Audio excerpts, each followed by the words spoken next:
Hello everyone, Skippy here, and welcome to One Piece episode 1056. Directed by Sho Matsui from Yutaka Nakashima's board and supervised by Hirotaka Ito and Masahiro Kitazaki.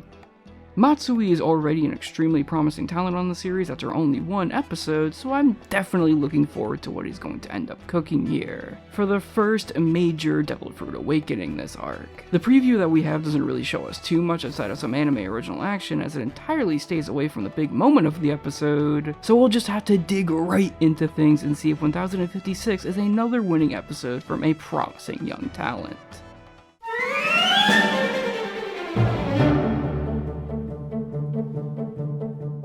This episode covers the rest of chapter 1030, including the bits that last episode kinda adapted already in the first couple of pages of chapter 1031. And that kinda helps it, like 1054, be more focused, especially on two central plotlines this time, being Law and Kid fighting Big Mom, and the situation with the island and explosions that Momo and Yamato are trying to deal with. Couple that with some extended 8-part action filler with Law and Kid mixed in with the last little bit of 1030 before the big awakening moment, that instead of flashing back to the moment that we don't initially see like the manga, plants the seeds for it to happen, which creates more build-up than there was initially, which also goes for the following moments of the B part. That instead of doing any filler per se, just kinda slowly goes through the manga content itself like Big Mom waking up, but with the accompanying OST selection and mood that is set by Matsui and Co, it does make you able to take it in much more, making it all the more impactful in the almost bloated breakneck feeling the chapter gave. It may feel like I'm shitting on the original chapter, but I'm not, cause I do like it, but there's always the anime that can take something that is a lot on paper and make it tons more digestible in anime form, even if it may have to slow things to a crawl. And I think the way this episode did it, plus the impact I felt from the surrounding atmosphere, made it all that much better combined with Matsui's execution of the board.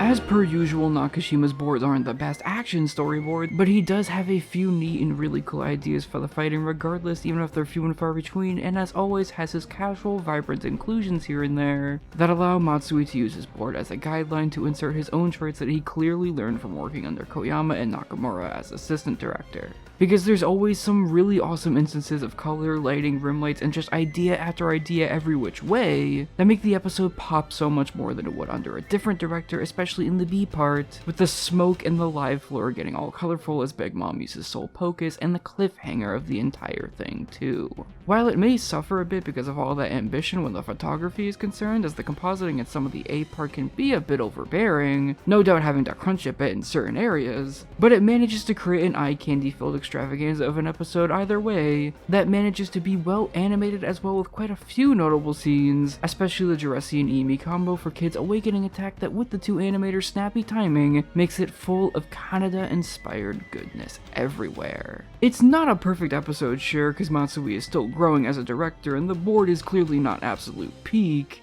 but it surely is a pretty ambitious episode for someone so young and does the content just as much justice as it deserves given the staff that it was dealt. And I'm very excited to see what Matsui does in the future with the next Nakashima board, or if he does one himself. And with more young talent on the way with Nanami Michibata's 1057 next week, we'll only continue to get hopefully some more cool episodes. From what we can see in the preview, Michibata's approach is surely pretty different from Matsui's, but it all looks really nice all the same and packed to the brim with more subtle color direction and atmosphere that will help accentuate Sanji's inner turmoil. Anyways guys, that's it for now. I'm Skippy, and yep, still don't care for Kazenbo.